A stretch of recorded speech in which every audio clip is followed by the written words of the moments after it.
So what we're going to do is start with a few minutes of sitting, and then we're going to do a little sequence where we're lying on our back, and then we're going to transition up from there. So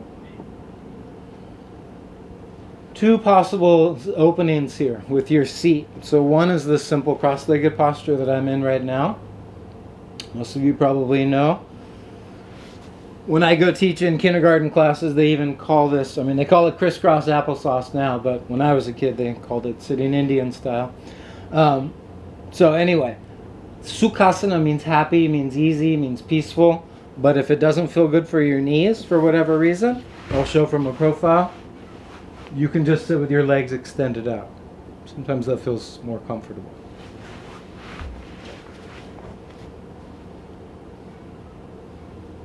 If you have a little pillow or a little cushion, not a bad idea, or even a yoga block, you could sit on top of it and have your feet out in front of it. Just get your hips up a little higher.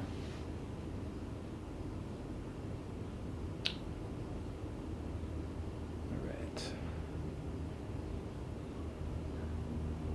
I don't want to get too caught up in the details here of the minutiae of our yoga practice, but there's something called mudras. They're gestures, little movements for your hands. One is just the thumb and index finger together with the palms down. One is to build like a little nest with the thumbs together and let the hands rest on your lap. I'm kind of partial to that one. And option 3, palms together up on the breastbone. So resting on the lap, resting on the knees, or anchored on the breastbone.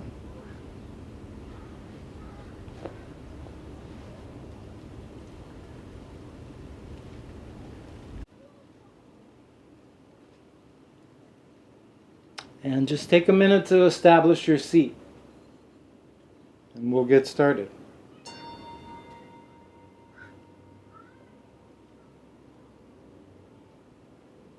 So as long as you've got a clear audio feed and you can hear me just fine, feel free to let your eyes close for the next minute or two.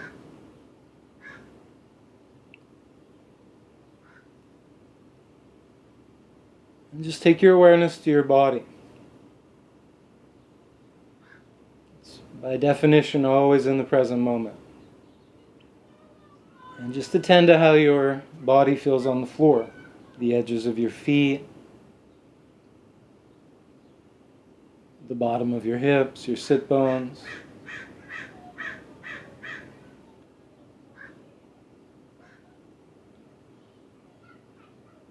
And just see if you can find a seat that both feels steady, upright, alert, and yet also easeful. Relaxed.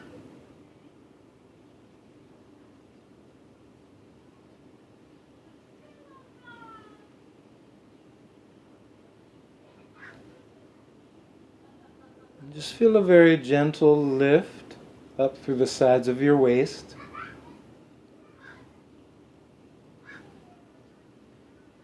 A little openness across the heart. Just a sense that your shoulders can relax back and down. And ever so slightly drawing the chin down and back. And allowing the crown of the head to lift. Just gently up toward the ceiling, up toward the sky.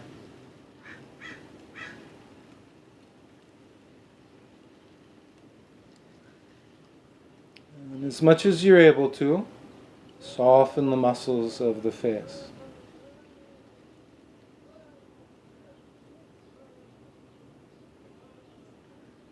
And if that doesn't feel like a cue you can instantly enact, just imagine your face relaxes, especially across the brows.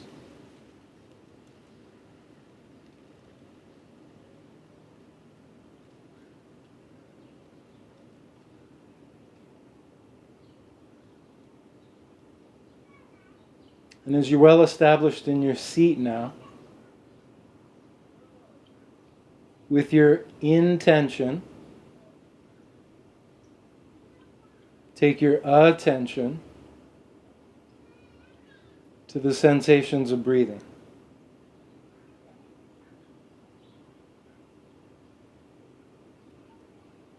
Wherever you most feel it, which could be coming through your nose, possibly even your mouth. You might feel it across the chest, across the collarbones. You might feel the most amount of action down in your belly.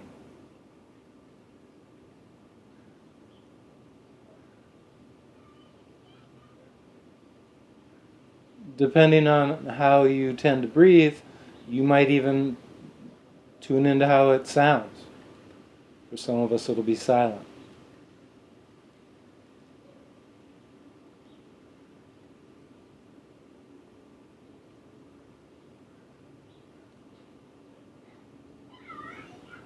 But just see if you can cover your breath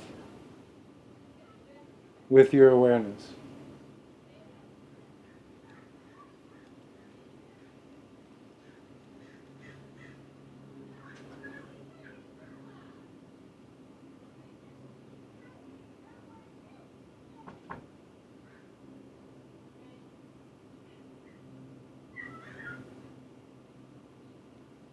And so we've made this intention, we've cultivated an intention to let the attention stay with breathing.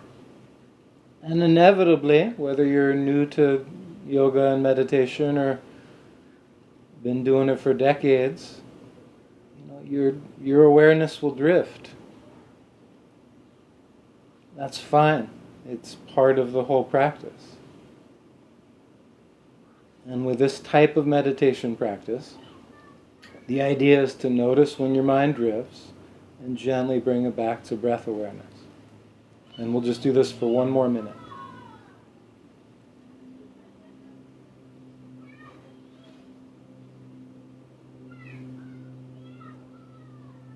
We're taking a particular stance when we do this seemingly simple awareness practice.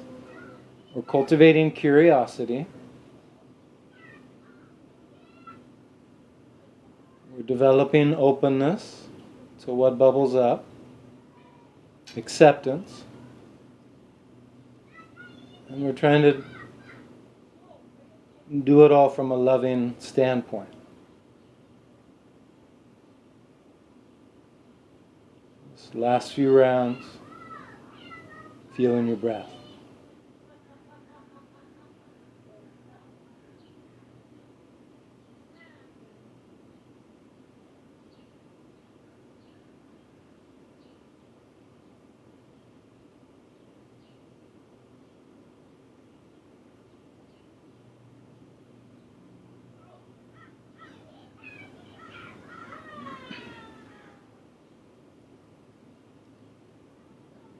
Just with these last couple breaths, I'm just going to do a brief little introductory chant that introduces the teaching of yoga, and then we'll get moving.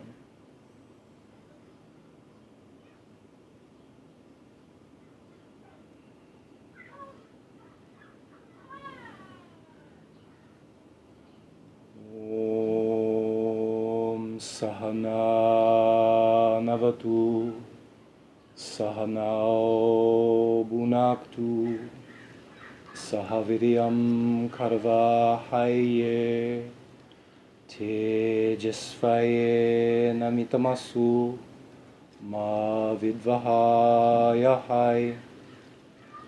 Om Shanti Shanti Shanti.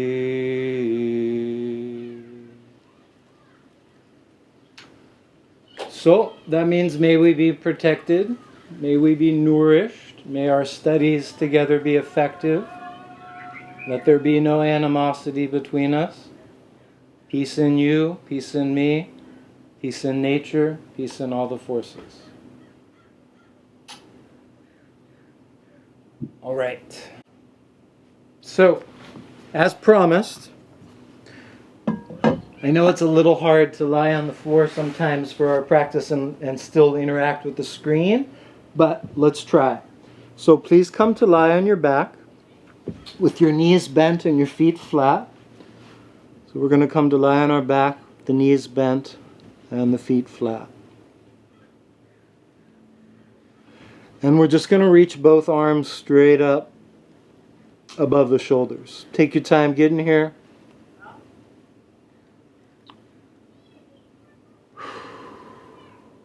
So once you've got your arms up, we're going to cup the hands like you're holding on to like a softball or a baseball. And then you're just going to do some little rotations.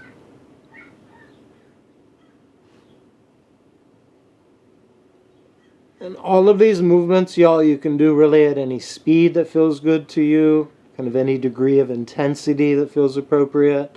You can keep it pretty slow and easy. You can make it a little more rigorous and vigorous.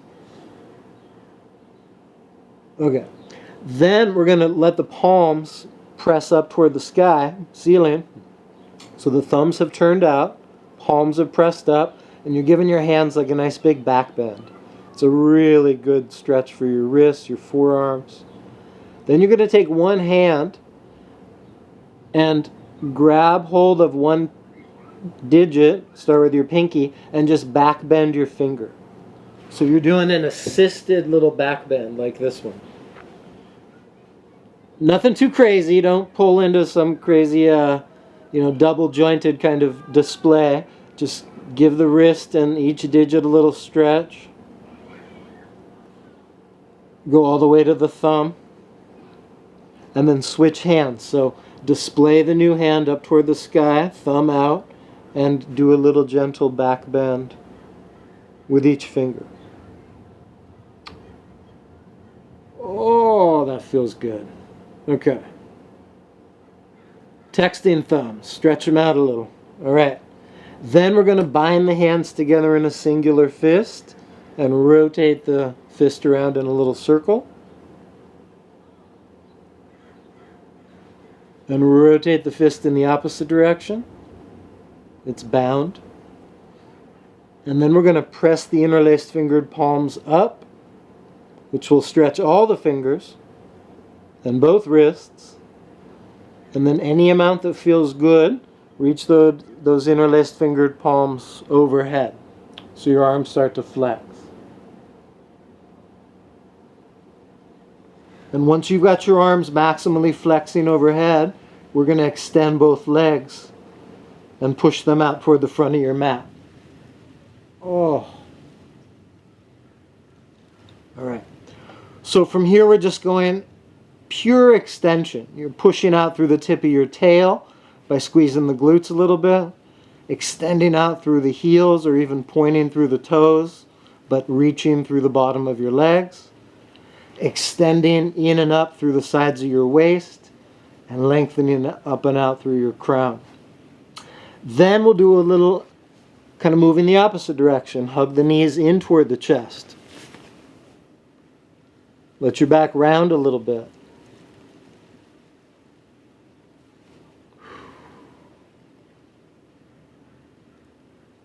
Oh. And then we'll do one of each. So we'll hug one knee to the chest and extend the opposite leg along the floor. And kind of feel that unification of these two opposite movements here. One hip fully long and extended, and one hip in deep flexion.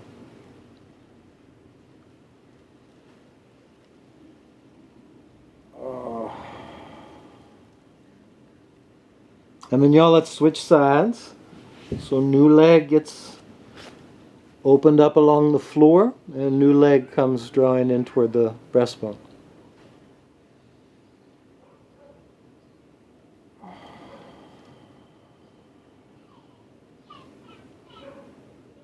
All right. And then lastly, let's hug both knees toward the chest. Lift up the shoulders and head just a little bit, and really draw the knees in. So on this one, you're creating a round shape everywhere in your back. Your shoulders, your hips, even to some degree through your neck. like a little forward bend shape. Then we're going to reach both arms up and over the head. Extend both legs out toward the front corners of your mat. And really you're reaching your arms toward the back corners of the mat. And just trying to get long and extended here. And then come into the flexed round shape. And about 5 or 6 times, everybody, try to connect these with breathing. So on a big wide inhale, open up like a sea star. And on a long full exhale, round up like you're doing a cannonball. So you open up on inhalation. Feel your back extend a little. And then you're drawing in on exhalation. Feel your back flex. Last 2.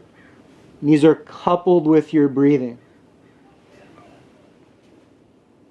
Last one.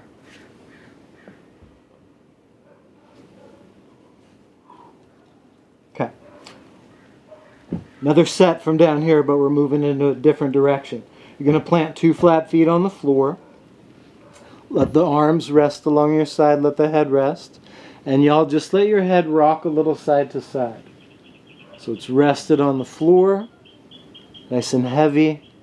And just let her rock side to side.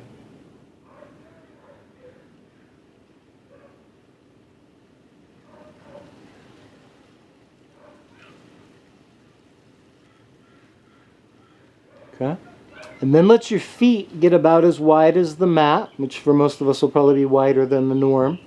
And let your knees start to rock counter to your head. So head left is knees to the right gently. Oh! Head right equals knees to the left gently. And just go back and forth. Should feel great.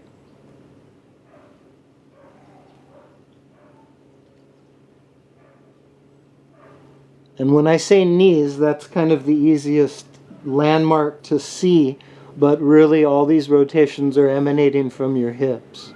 They're much more adapted to make these kind of round movements, this circumduction.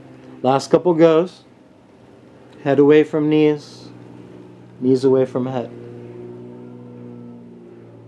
And as you get centered with your hips and your head, we're going to lay both arms down about as wide as the mat.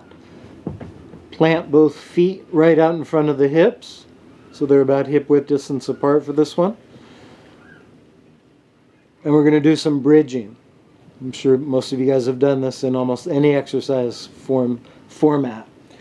So we're going to use mostly the glutes, but to lift up into bridging. And then back down.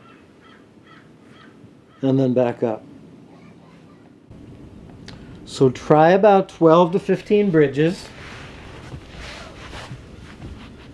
Every bridge motivated with hip strength, butt strength specifically.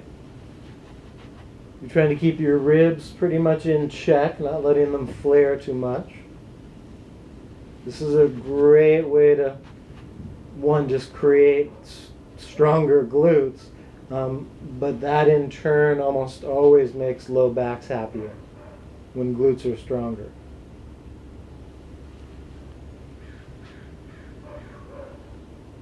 Last couple.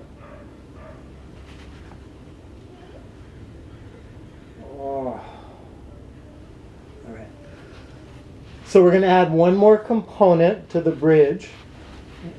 We'll do it one piece at a time, then we'll tie them together, and then we're going to transition off our back. So practice reaching one arm overhead at a slight diagonal, like it's reaching out toward the opposite corner of your mat. And then bring her down. Then reach the opposite arm toward the other opposite corner. And bring her down. Reach arm 1 toward opposite back corner of your mat. Bring it down. One more time, arm 2. Ultimately, this is optional, but let's add bridge. So you bridge up your hips, strong glutes, and you reach an arm toward the back opposite corner of your mat. Come down, bridge up, and reach an arm toward the back opposite corner. And just repeat that. bridge with a reach, come down, bridge with a reach, come down. And if that's too intense, last couple y'all, but I'm just checking in. If it's too intense, just do one of them, only the reach or only the bridge. It's a great exercise if you're up for the combo pack though. And after that last one, let's hug the knees toward the chest and rock and roll, unless you're on a really hard surface. Rock and roll your way up to a seat. All right. From here, we're going to shift into a quadruped shape, all fours.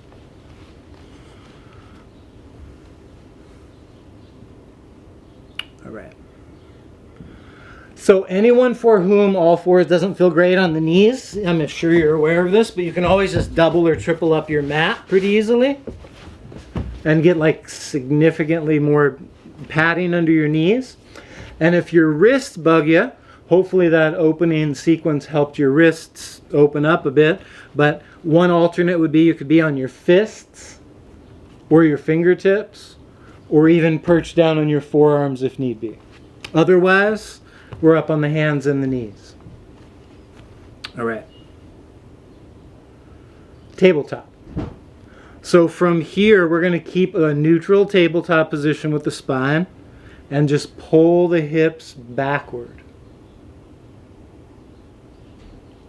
Not exactly child's pose, and it's not exactly cat or dog tilt. So what you're trying to do is keep your spine neutral. So if I had like a wooden dowel across the spine, I'd be able to keep in contact with said dowel. And I'm just trying to release backward. What it does is kind of open up the groins a little bit, gives your back some traction, gives you a little more stretch in the shoulders. And we're not going to go into it yet, but I'll foreshadow. It allows you to set up for squatting without rounding your back, right? It kind of like reinforces this pattern, but under easier circumstances, under a lighter load. Let's come back to neutral. Next, we're going to go into the round shape that is called, usually cat tilt, but sometimes called camel. But cat is more traditional. So you round up like a cat. You push your shoulders away, push the floor away, curl in your belly, squeeze through your glutes, tuck under through your tail. It's a strong, active pose. And then more like a dog, saying hi to other dogs at the dog park. You let your tail stick up. You relax your belly. Kind of pull forward with the chest. And you've got an arch in your back. A little different than tabletop, more archy. And then go back and forth. So the round shape, you're strong, steady. And then the dog shape, it's much softer, more relaxed. And last couple times, y'all couple these with breathing. So strong cat tilt, that's your exhalation. Softer dog tilt, that's your inhalation. Last two.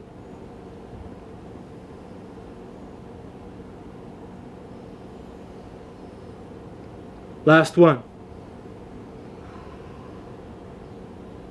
On this last one, we're going to sink the hips all the way down to the feet. This is called balasana, the child's pose. You can let the forehead come down and release. If that doesn't happen comfortably, you could build up a little pillow for your forehead. Or just let the head release, even if she doesn't quite hit the floor. Now from here we're going to spread out the fingers. We're going to start to lift up through the underside of the arms. And keep the back of the neck nice and long. And then we're going to shift back to the all four neutral tabletop position. tuck the toes under and come up into a full downward yoga. This is downward facing dog. And in this dog pose, we have elements of that previous dog tilt. There's a little lift in the tail, but there's also some, strength and steadiness in this guy. We're letting the head release, so the back of the neck is long, but we're lifting up through the top of the hips, pushing back through the femur bones, dropping down through the heels, elongating the calves, and then really opening up your breathing. Last couple breaths here.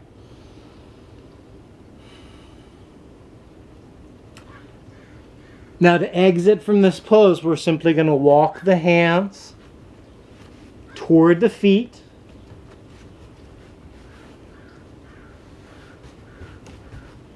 Once the hands are at the feet, we're just going to gently, gently walk the hands up the legs.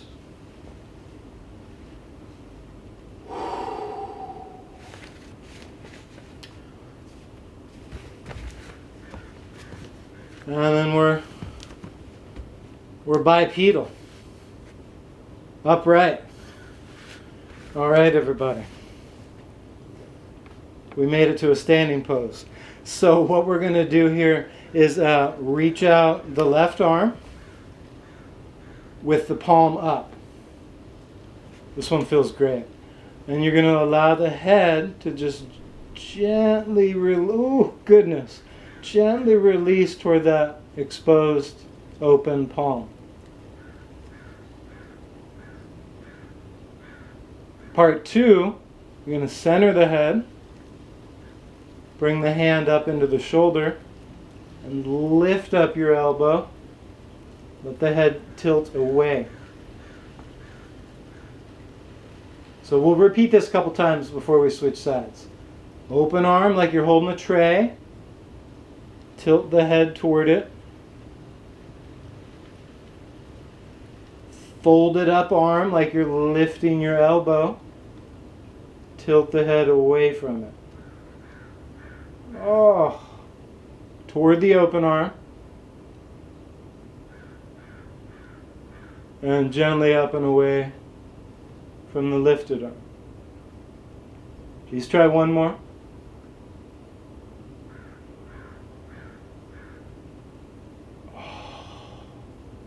These look good. It's way more important how they feel. They're not performative. It's really, you just kind of get in the inside and feel these out. They're for your own benefit. And then let's open up the new arm. Throw on the new side. Its head toward the exposed palm. Oh my goodness. And then head away from the lifted arm. Head releases when palm is held open.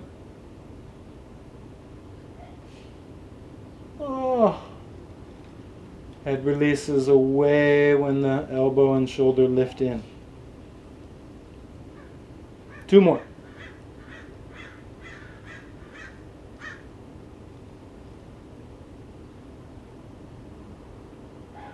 Last one.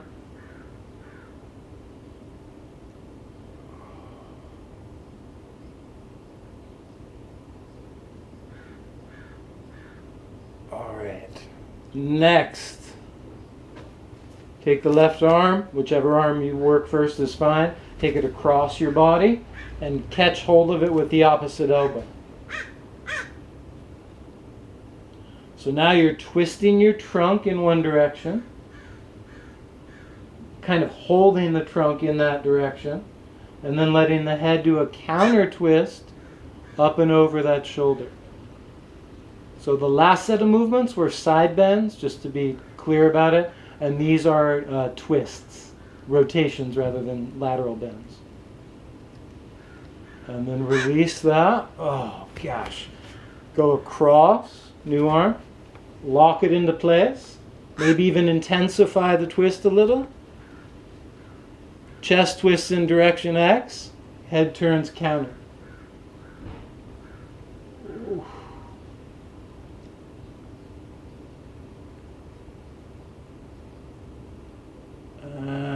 let's finally release that. All right. So next, we're going to get the legs cooking a little more. Come down into a reasonable squat. So in yoga, I don't know how much explaining this requires, but just real quick, there's a squat way down here, like drinking beer in Thailand on the street. That's called malasana. And then there's utkatasana, where kind of like you're about at the height of sitting in a chair. So we're doing the chair version, just to make it clear. So you want your feet at least as wide as the hips. Cue the knees to go out a little bit, like they're moving toward the little toes. Create an energy pattern in your legs and your hips that makes it feel like you're spreading the mat apart. The knees are orienting more toward the little toes. Lots of weight in the glutes and the heels. Nice strong quads though at the same time. Then we're going to extend the arms out like a cross, like a letter T, palms forward. And just come out of the pose if you need to. Then you're going to spin the palms so they face backward or upward. And then you're going to sweep the hands so they land on the tail. We're going to try that about 10 times. Arms out like a cross. Hands back on the tail. Palms forward when you're out like a T. Palms up when you're back on your tail. So forward, backward. Forward, backward. Forward, backward. Last couple. Try to keep that squat cooking. Last two. Last one. Okay. Then from here, come down onto all fours, but without your knees on the ground. So basically do a little crawling exercise.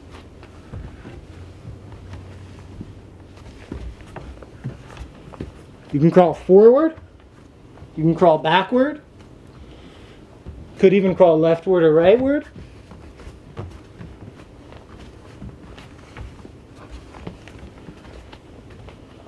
And then, y'all, let's come back to downward facing dog.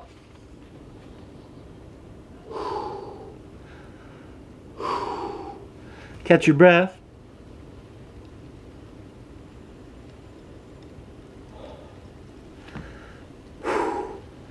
From dog pose, everybody lift up your right leg, bend your right knee, and take one big step with your right foot.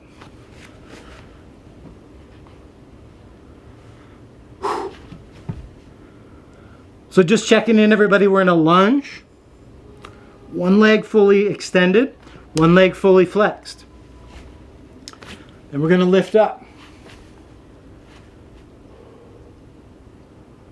Give it about 5 big breaths.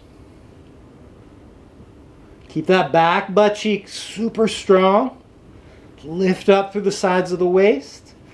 Lift up through the crown of the head and the arms. Better to lean forward a little because it keeps your back decompressed.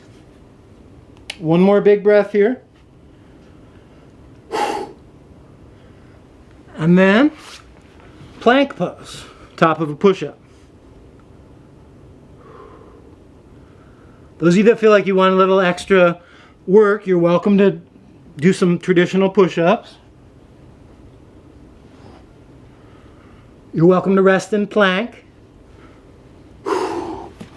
Or you could come down and rest on the belly. You got 30 seconds. Push-ups, plank, or belly down.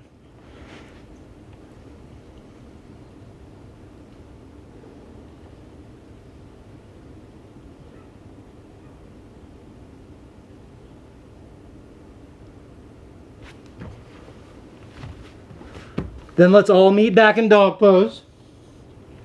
We've just got the lunge to do on the new side, and then we're slowing down. So send that left leg behind you, bend the knee, take one big left-footed step. Come up. I'm really partial here to, like I said before, not back bending too much, almost keeping more of that forward lean to it. Just so you stay really long through your lumbar spine. 2 more big breaths here. Last full breath here. Come down to rest. Well, not quite rest yet, but see if you can get one more plank in. Come onto your forearms. And last planking sequence, see if you can do right side plank, everybody. So you're up on your forearm. The yogis call this Vashisthasana. Squeezing your butt, keeping your ribs in, keeping your core nice and tight. And then lastly, swap sides.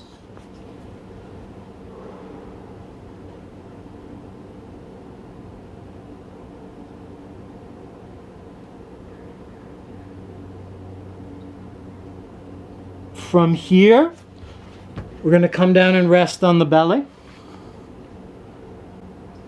Open the arms out like a little, like a rhombus kind of shape, like a little sideways diamond around your mat. And then let your head turn to one side.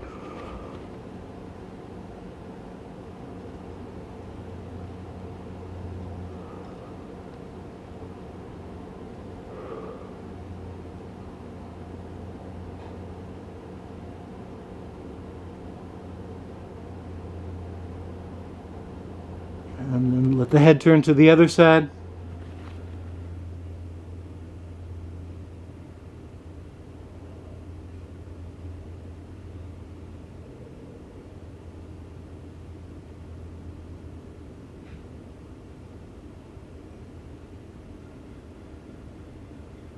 And last time back to side one.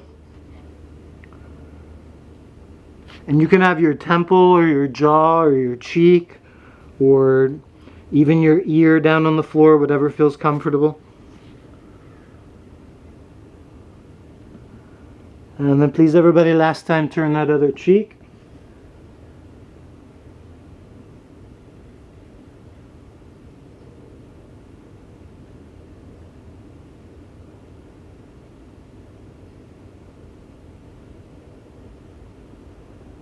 Great. Then we're going to prop up into a little Sphinx posture. Looks like this, kind of just like the name suggests. So you've got your hips relaxed, belly and glutes and back are pretty much just soft here, letting the floor support you. Little tiny support from the forearms. Then what we're going to do is bend one leg. You can start with the left one. And maybe catch hold of the foot.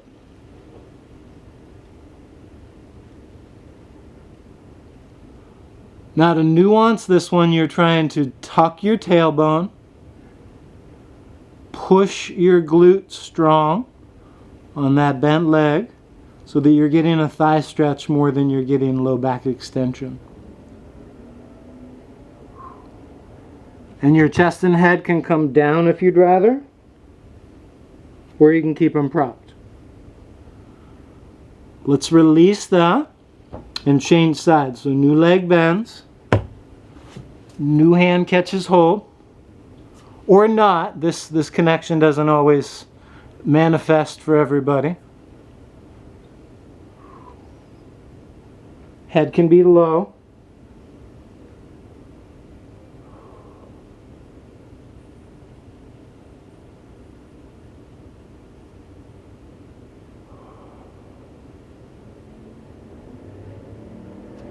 When you're ready, everybody, please release that.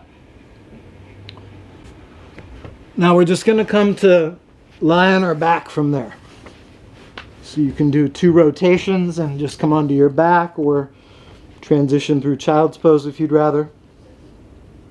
We're going to bend 2 knees, rest the feet flat, and then take that right leg across, like eye of the needle pose or pigeon pose. And then draw the leg in. Oh. So if you've been to even 3 yoga classes in your life, you've probably done this one toward the end of class. But just in the event it's brand new for somebody, you've got this top leg crossed, externally rotated, and you're using the opposite leg just as a lever to find the right amount of stretch.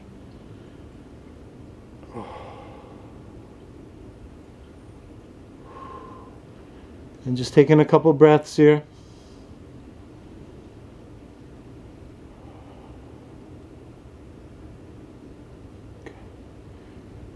Same leg, getting the stretch, but let's reach up through the lever leg. So most of us are going to feel a pretty strong response through the foot, calf, hamstring, and then still into this hip.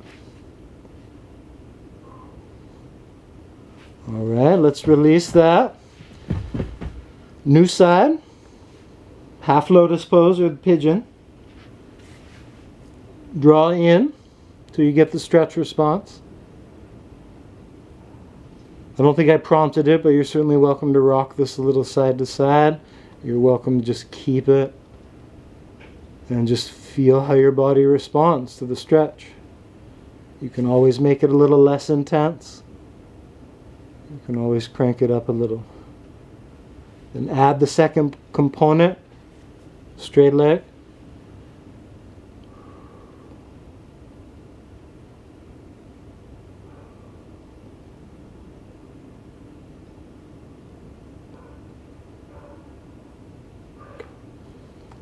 And then please release that. We're winding down, if you haven't noticed. We're going to do Viparita Karani, which is like a restorative pose. Just as a reference point, this is a really cool pose to do with your legs against a wall. It's perfectly fine to do them out in the center of the room, but if you happen to be right next to a wall, feel free to slide your legs up the wall. We'll be here for about 1 minute.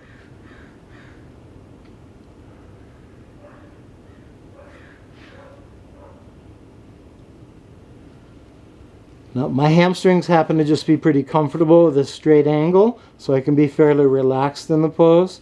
If it's way too intense, you could be a little lower with your legs, or like I said before, they could be supported on the wall. If you're not using the wall right now, because time is kind of short, future reference though, you can camp in this pose, legs up the wall for 10, 12, 15 minutes. It's really a good therapeutic move. So from here, everybody, let's transition 2 feet flat on the floor. Open the arms out like wings. We kind of did this in the very beginning of the sequence. Let the knees and hips rock a little side to side.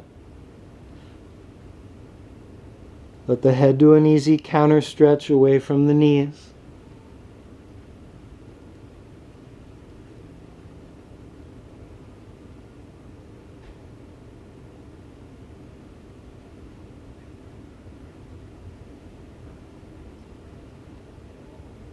And finally, ease your way back to the center.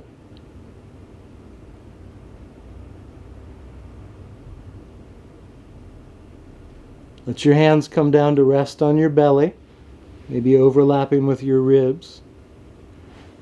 And let the knees fall together. So we've got some distance between the feet and no distance between the knees.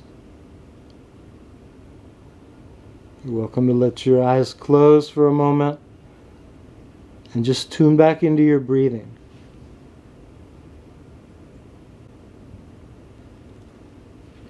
And you can stay on your back, everybody, just for a moment. I'm going to make sure the audio is clear.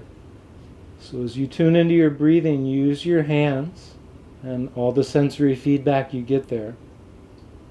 And really feel your ribs move, feel your belly move. But also encourage that breath to move gently, but fully.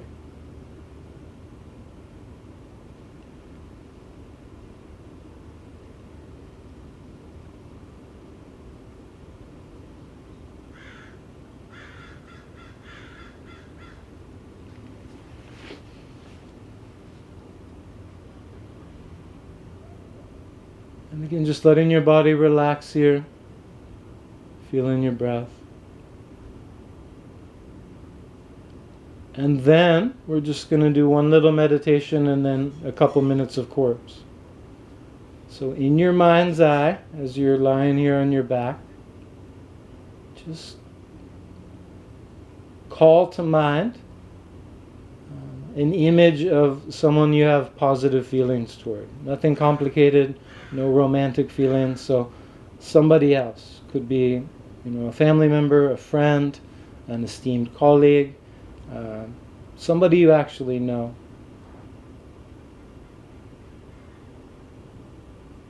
And in your mind, just picture that this person is happy.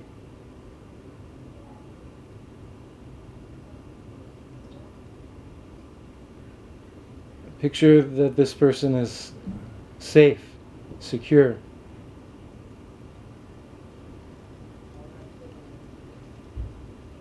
And picturing this person being peaceful.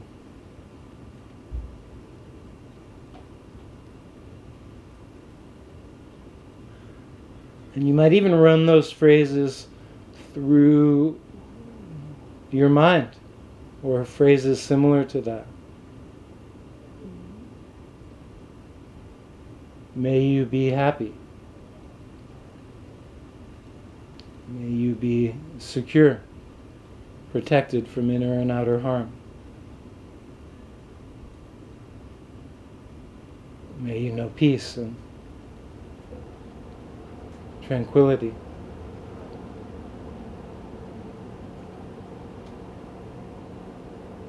And just see if those well wishes can spread out a little wider.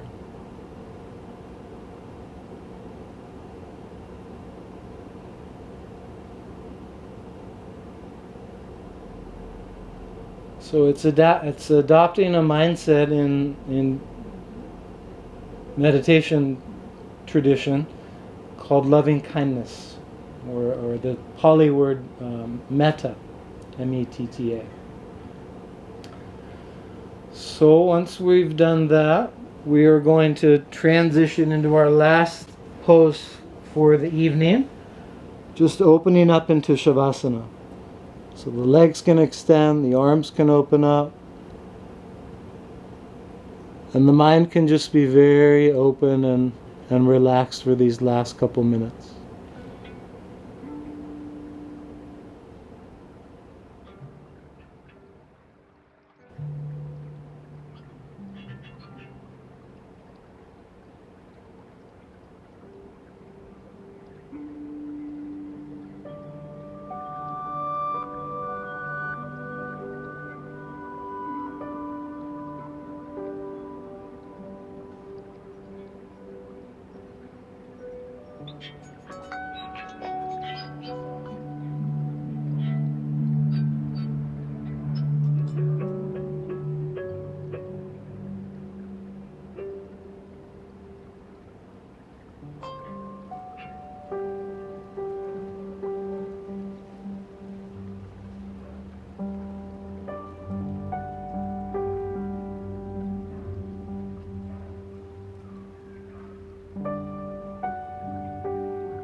Take your time, of course, but you can even just start by wiggling your fingers and toes and moving your ankles and wrists and slowly moving in the direction of hugging the knees toward the chest, at which point you can rock and roll your way back up or roll off to the side and push up.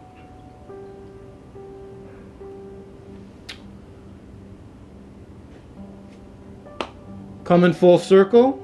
We can wrap in a simple, comfortable seat, just like we opened with.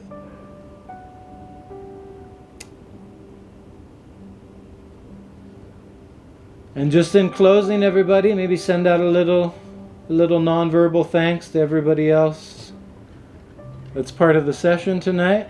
Oh, there's Eli. And I thank you all for your presence. Namaste.